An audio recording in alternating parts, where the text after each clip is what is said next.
ممثل کائنات سید محمد عظیم برخیا، قلندر بابا اولیاء رحمۃ اللہ علیہ۔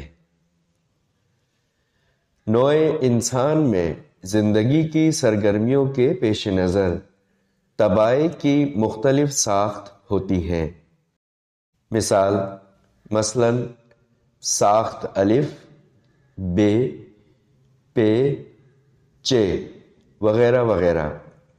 یہاں زیر بحث وہ ساخت ہے جو قدم قدم چلا کر عرفان کی منزل تک پہنچاتی ہے۔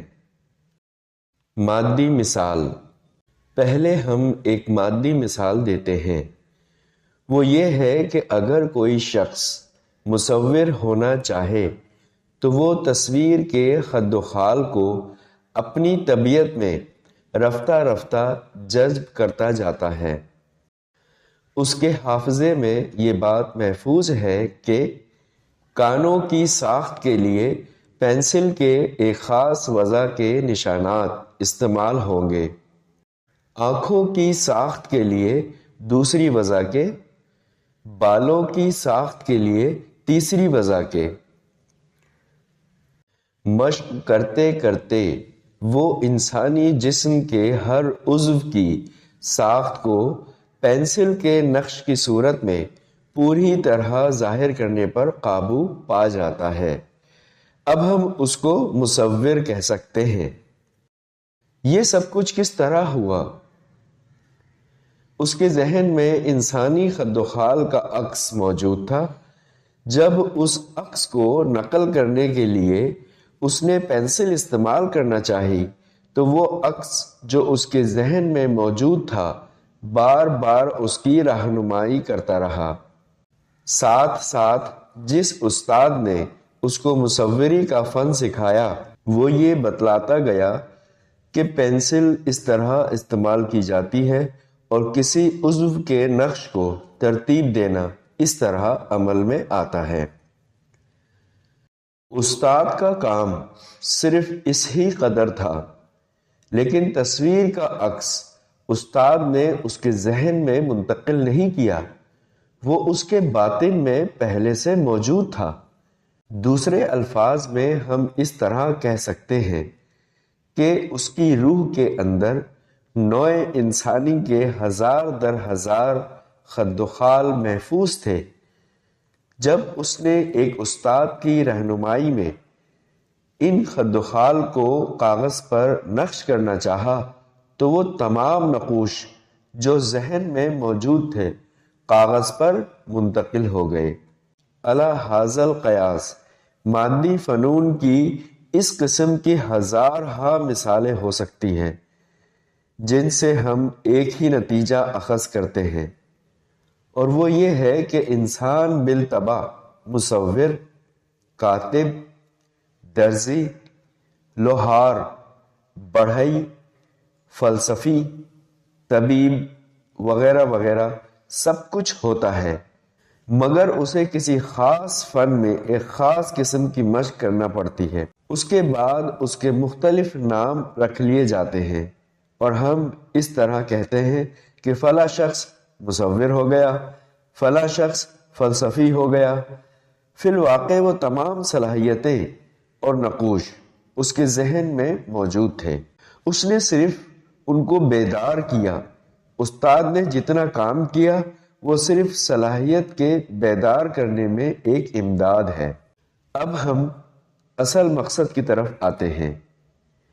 جس طرح کوئی شخص مصور، کاتب یا فلسفی ہوتا ہے، اسی طرح بالطبع اپنی روح کے اندر ایک عارف، ایک روحانی انسان، ایک ولی، ایک خدا شناس، ایک پیغمبر خاص قسم کے روحانی نقوش اور خاص قسم کی روحانی صلاحیتیں لیے ہوتا ہے۔ یہاں کوئی پیغمبر زیر بحث اس لیے نہیں کہ پیغمبری ختم ہو چکی ہے، صرف روحانی انسان، اس کا نام کچھ بھی ہو، ہمارا مطمع نظر ہے۔ اب ہم صلاحیتوں کا ذکر الف سے شروع کرتے ہیں۔ الف، ایک انسان کیا ہے؟ ہم اس کو کس طرح پہچانتے ہیں اور کیا سمجھتے ہیں؟ ہمارے سامنے ایک مجسمہ ہے جو گوشت پوست سے مرتب ہے۔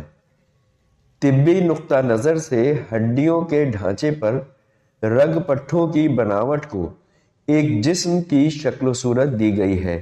ہم اس کا نام جسم رکھتے ہیں اور اس کو اصل سمجھتے ہیں۔ اس کی حفاظت کے لیے ایک چیز اختراع کی گئی ہے جس کا نام لباس ہے۔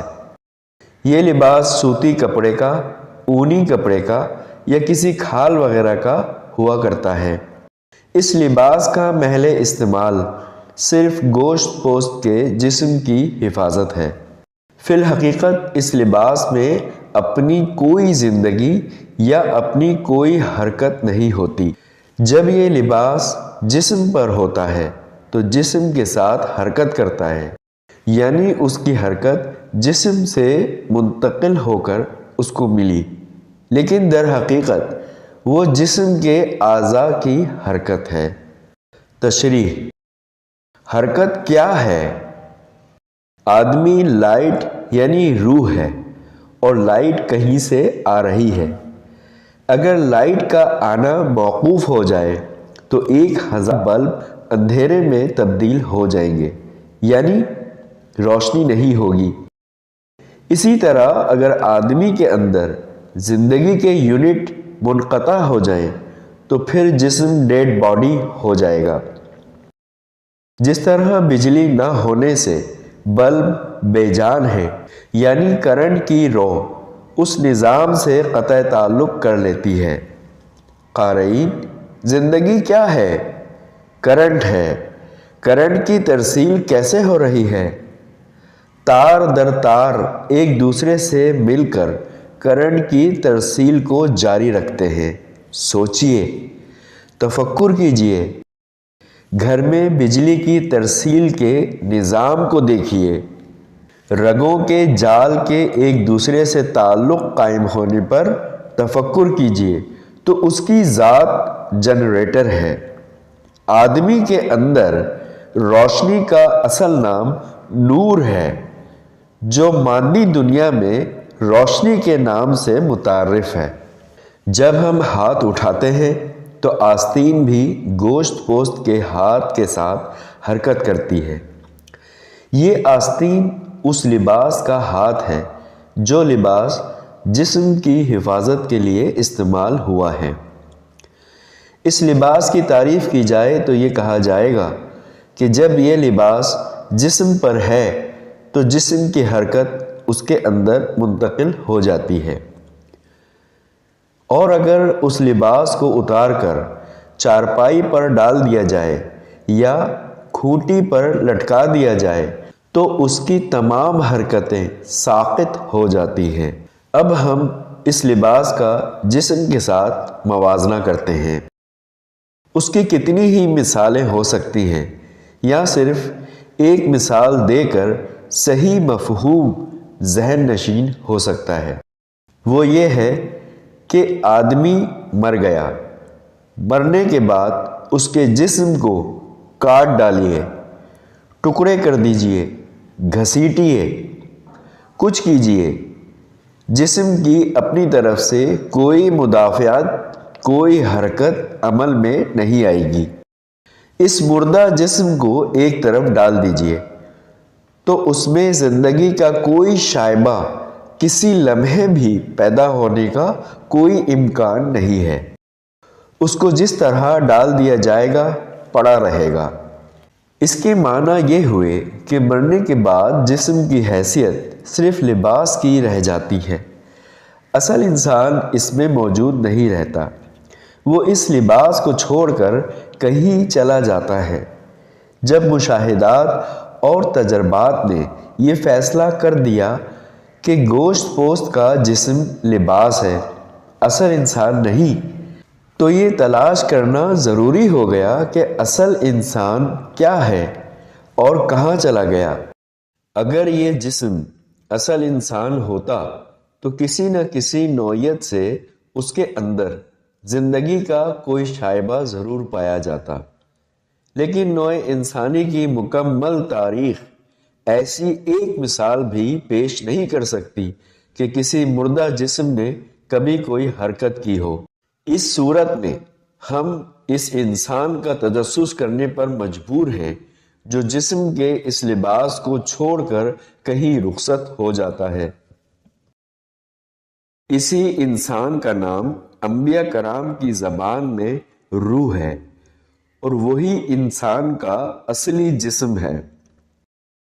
نیز یہی جسم ان تمام صلاحیتوں کا مالک ہے جن کے مجموعے کو ہم زندگی سے تعبیر کرتے ہیں۔